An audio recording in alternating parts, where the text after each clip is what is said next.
Guys literally Marvel इस समय एक साथ काफ़ी चीज़ों को पुश कर रहा है। यहाँ पे उसे गेम भी अच्छे बनाने हैं, उसे एक नया यूनिवर्स भी डेवलप करना है, प्लस जो पुराना चीज़ हुआ है जिसमें थोड़े बहुत डिज़ास्टर हो गए हैं उसको भी ठीक करना है। और मार्वल स्टूडियोज़ ये सब होल्ड करते हुए चल रहा है। हालांकि बीते कुछ दिनों में आप लोग को पता होगा कि मार्वल ने कितने प्रोजेक्ट्स कैंसिल किए हैं, जिसमें कोई हैरानी की बात नहीं। मार्वल को लग रहा है कि जब इनकी प्रेजेंट में ऐसी परफॉर्मेंस है तो फ्यूचर में क्या ही होगी, तो इसलिए मार्वल ने इटर्नल्स 2 तक को कैंसिल कर दिया था। लेकिन आपको पता है अभी यहाँ पे कुछ ऐसे प्रोजेक्ट है जो मार्वल उनको रीराइट करने की कोशिश कर रहा है और यहाँ पे स्टेबलाइज करने की कोशिश कर रहा है, क्योंकि मार्वल उनसे अच्छा खासा प्रॉफिट चाहता है। तो आज के इस वीडियो में हम लोग बात करने वाले उन्हीं प्रोजेक्ट की जो अभी फाइनली कंफर्म है मार्वल की तरफ से, लेकिन फिलहाल उनमें अभी क्या नया अपडेट चल रहा है। तो यहाँ पे शुरुआत करेंगे सबसे पहले इंपॉर्टेंट प्रोजेक्ट की, जो कि है भाई आर्मर वॉर्स। और हम लोग ये जानते हैं कि भाई आर्मर वॉर्स की कहानी अब जाके काफ़ी कॉम्प्लिकेटेड होने वाली है, खासकर सीक्रेट इन्विजन के बाद से, जब हम लोग को पता चला है कि रोडी भी एक स्क्रल था। और सबसे इम्पोर्टेंट सवाल ये है, जो कि अभी भी एक डिबेट का बहुत बड़ा इशू है, कि रोडी आखिर कब तक था ऐसा। क्योंकि बहुत लोग का मानना है कि एवेंजर्स एंड के बाद रोडी स्क्रल हुआ, बहुत लोग का ये मानना है कि सिविल वॉर के इवेंट्स के बाद से ही रोडी को रिप्लेस कर दिया गया था। तो यहाँ पे काफ़ी ज़्यादा कन्फ्यूजन है ऑडियंस के माइंड में, और वो कन्फ्यूजन तभी क्लियर होगी जब फाइनली हम लोग को आर्मर वॉर्स, जो कि पहले एक टीवी सीरीज थी लेकिन अब मूवी हो गई है, उसमें देखने को मिलेगी।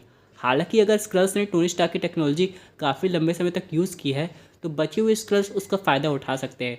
भले एक जो स्क्रल की लीडर बन गई जिसका नाम गाया है, जिसके पास काफ़ी सुपर हीरोज की पावर्स है, वो कहती कि अब स्क्रल की तरफ से कोई प्रॉब्लम नहीं होगी। उस एक स्क्रल की बात ऑडियंस नहीं मान सकता है, क्योंकि ऐसा तो टेलॉस ने भी कहा था, लेकिन कहीं ना कहीं पूरा सीक्रेट इन्वेजन हो गया था ना, तो हम लोग किसी स्क्रल पे भरोसा नहीं कर सकती, ये तो क्लियर हो गया है, चाहे वो गाया ही क्यों ना हो। जिसकी वजह से दोस्तों यहाँ पे काफ़ी ज़्यादा कॉम्प्लेक्स सिचुएशन बन जाती है, और आर्मर वॉर्स एक अच्छा प्लॉट हो सकता है चीज़ों को डिज़ाइन करने का। क्योंकि पहले तो कहा जाता है कि यहाँ पे टोनी स्टार्क की टेक्नोलॉजी इस खतरे में है, क्योंकि यहाँ पे लेकिन अब इन सब के बाद क्या चेंजेस होने वाले हैं वो ज़्यादा मैटर करता है, क्योंकि आयरन मैन के कुछ पुराने दुश्मन हैं वो अब भी जिंदा हैं, और मौके की फिराक में है कि कैसे यहाँ पे हम लोग अपनी टेक्नोलॉजी को वापस से इंट्रोड्यूस करें वर्ल्ड के सामने। जैसे कि टोनी स्टार्क का सबसे बड़ा कंपटीशन था, हम लोग उसे कंपटीशन मान भी सकते हैं कि नहीं, ये सबसे बड़ा सवाल है, जो कि है जस्टिन हैमर, और वो वापस आ रहा है। चलिए हम लोग बात करते हैं अपने अगले प्रोजेक्ट की, जो कि है शांग-ची 2। हालांकि मार्वल को शैंग-ची से ज़्यादा उम्मीदें नहीं थी, लेकिन भाई ये जो मूवी थी ये आउट परफॉर्म कर गई, और यहाँ पे मार्वल को काफ़ी अच्छा प्रॉफिट दिया। मार्वल को जिससे उम्मीद थी वो लॉस में चली गई ऑलमोस्ट, जो कि थी इटर्नल्स, और जिससे नहीं उम्मीद थी वो प्रॉफिट कमा गई। इसलिए मार्वल शैंग-ची 2 को बहुत अच्छे से बनाने वाला है। और यहाँ पे एक आध कैरेक्टर जो हम लोग को शायद पहले दिखाई दिए हैं, जैसे कि आयरन फिस्ट, वो हम लोग को देखने को मिल सकते हैं।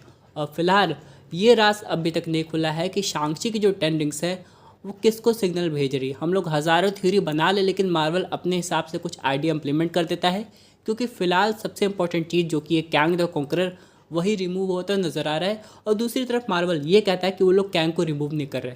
तो भाई एग्जैक्टली क्या चल रहा है ये तो समय बताएगा। लेकिन इसी के साथ बात करें एक ऐसे प्रोजेक्ट की जिसमें एक नहीं बल्कि एक साथ 2 स्टूडियो इन्वॉल्व है, वो है स्पाइडरमैन 4।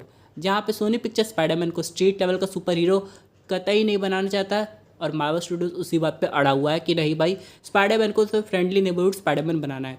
सोनी पिक्चर्स का ये मानना है कि भाई यार स्पाइडरमैन नो वे होम के आगे भी अच्छा करना है कि नहीं, तो हम लोग स्पाइडरमैन को एकदम लोकल सुपर हीरो नहीं बना सकते हैं। और यहाँ पे अब बहुत लोग का ये मानना है, अब स्पाइडरमैन 4 में जो हम लोग को स्पाइडरमैन देखने को मिलेगा वो एक रियल स्पाइडरमैन होगा, क्योंकि वो विदाउट टेक्नोलॉजीज़ होगा, जो कि आयरन मैन उसे टाइम टू टाइम हेल्प करता रहता था। अब जो भी चीज़, जो भी रिसोर्सेज होंगी उसके पास खुद की होंगी, या फिर खुद उसे बनानी पड़ेंगी, जुटानी पड़ेगी, जो भी हो। लेकिन यहाँ पे ये स्पाइडरमैन हम लोग को एग्जैक्टली रियल स्पाइडरमैन जैसे देखने को मिलेगा। प्लस यहाँ पे पीटर पार्कर का जो ऑरा है वो फेड अवे होता नजर आएगा, और स्पाइडरमैन की पर्सनालिटी ज़्यादा आ जाएगी। मज़े की बात यह है कि वेनम आ रहा है, और वो पीटर पार्कर की पर्सनालिटी को कैसे इन्फ्लुएंस करता है ये देखने में मज़ा आने वाला है। क्योंकि जिस तरीके का वेनम है जो हम लोग को टॉबी के यूनिवर्स में देखने को मिला था वो काफ़ी ज़्यादा एग्रेसिव हो गया था, लेकिन बात करें एडी के वेनम की तो वो थोड़ा सा फ्रेंडली, और यही चीज़ इस बात को काफ़ी ज़्यादा इंटरेस्टिंग बनाती है। हालांकि स्पाइडरमैन 4 जब शुरू होगी तो मैं उम्मीद करता हूँ कि उतनी ज़्यादा लीक ना हो जितनी नो वे होम हो गई थी, और ऑडियंस को मज़ा आ जाए। और हम लोग बात करते हैं अब फाइनली एक और अपडेट की। इसके आगे भी अपडेट्स है, लेकिन ये इस पर एक अलग से वीडियो बनाने वाला हूँ मैं बहुत जल्दी, जो कि है डॉक्टर स्ट्रेंज 3। अब यहाँ पे इसका टाइटल अभी सुनने में आ रहा है कि टाइम्स रन्स आउट है, ऐसा कुछ है करके, लेकिन अभी तक ये क्लियर नहीं हुआ है। लेकिन यहाँ पे सबसे इंपॉर्टेंट चीज़ ये है कि डॉक्टर स्ट्रेंज पे फिर से ब्लेम लगने वाला है कि वो मल्टीवर्स को दोबारा खतरे में डाल रहे हैं। हम लोग को ये पता है कि डॉक्टर स्ट्रेंज फिलहाल क्लिया के साथ चले गए हैं और उनका सामना कुछ पुराने विलन से हो सकता है जो कि डॉक्टर स्ट्रेंज से हिसाब लेना चाहते हैं, जो कि है डोरमामू। हालांकि डोरमामू ने प्रॉमिस किया है कि वो दोबारा अर्थ पर नहीं आएंगे और अपने डार्क डायमेंशन में अर्थ को कैद नहीं करेंगे, लेकिन क्या ये बात सही है? क्या वो अपना प्रॉमिस तोड़ सकते हैं? और अगर ऐसा हुआ तो क्या क्लिया जो कि डोरमामू की नीस है वो डॉक्टर स्ट्रेंज की हेल्प करेगी कि नहीं? ये सबसे बड़ा सवाल है। और कहीं ना कहीं मुझे लग रहा है ऐसा क्यों कि टाइम स्टोन वापस आने वाला है। देखते हैं ये सच होता है कि नहीं। बात करते हैं अगले प्रोजेक्ट की, जो कि भाई लिटरली मास्टरपीस है। इसका पार्ट 2 तो आना ही चाहिए, लेकिन आपको पता है इसके साथ क्या पंचायत हो गई है? कैंग की वजह से। यहाँ पे कहा जा रहा था कि स्क्रिप्ट के अकॉर्डिंग यहाँ पे हम लोग को कैंग का एक वेरिएंट मून नाइट के सीज़न 2 में देखने को मिलने वाला था, लेकिन फिर नवंबर में आप लोग को पता है क्या वो जोनाथन मेजर्स वाला जो भी केस चला था, उस सब के बाद मार्वल ने कैंग को हॉल्ट किया, हटाया, जो भी मार्वल अभी कर रहा है फिलहाल उसकी वजह से ये इंपॉर्टेंट प्रोजेक्ट काफ़ी बुरी तरीके से इफेक्ट हुआ है, जिसकी वजह से इस पर हॉल्ट सा लग गया है। हालांकि मार्वल ने इसे कैंसिल नहीं किया, मार्वल फुल 2 प्लान बना रहा है, लेकिन फिर भी मार्वल सोच रहा है कि अभी कैंग का क्या किया जाए और मून नाइट की स्टोरी को और ज़्यादा इंटरेस्टिंग कैसे बनाया जाए।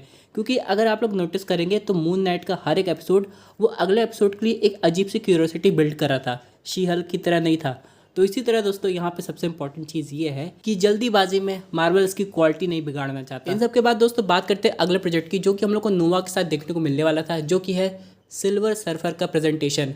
लेकिन दोस्तों यहाँ पे मार्वल स्टूडियोज अभी क्या कर रहा है, फैंटास्टिक फोर जो कि एक ऑर्डिनेट यूनिवर्स में बन रही है वो कंफर्म हो गया है, उसमें सिल्वर सर्फर को दिखा रहा है फीमेल वेरिएंट के रूप में।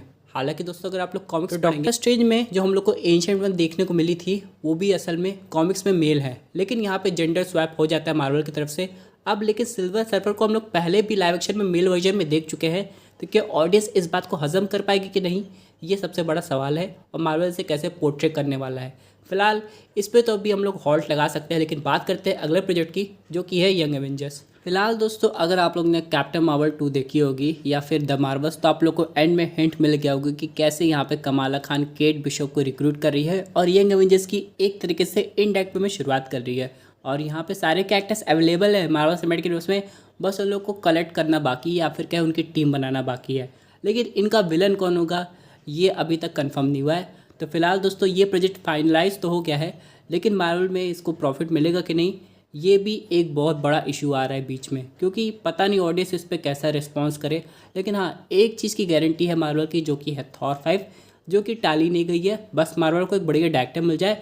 और क्रिस हेम्सवर्थ ने ऑलरेडी क्लियर कर दिया है कि उनका थॉर इस बार काफ़ी ज़्यादा दमदार और सीरियस होगा, ज़्यादा कॉमेडी। हालांकि जब जैक स्नाइडर का नाम आया तो बहुत से फैंस इस बात से एग्री नहीं करते कि उनको ये मूवी डायरेक्ट करनी चाहिए। कहा जा रहा है कि ये एक तरीके की टीम अप मूवी होगी जिसमें थॉर को बाकी सुपरहीरो के साथ टीम अप करना पड़ेगा। जैसे कि यहाँ पे हम लोग देखते हैं रैग्नारॉक के समय से वो हल्क के साथ टीम अप हुए वैल्करिन के साथ, फिर उसके बाद यहाँ पे 4 में माइटी थॉर यानी जेन फॉस्टर के साथ। तो इस बार वो कौन से सुपरहीरो के साथ टीम अप होता है ये भी देखने में मज़ा आएगा।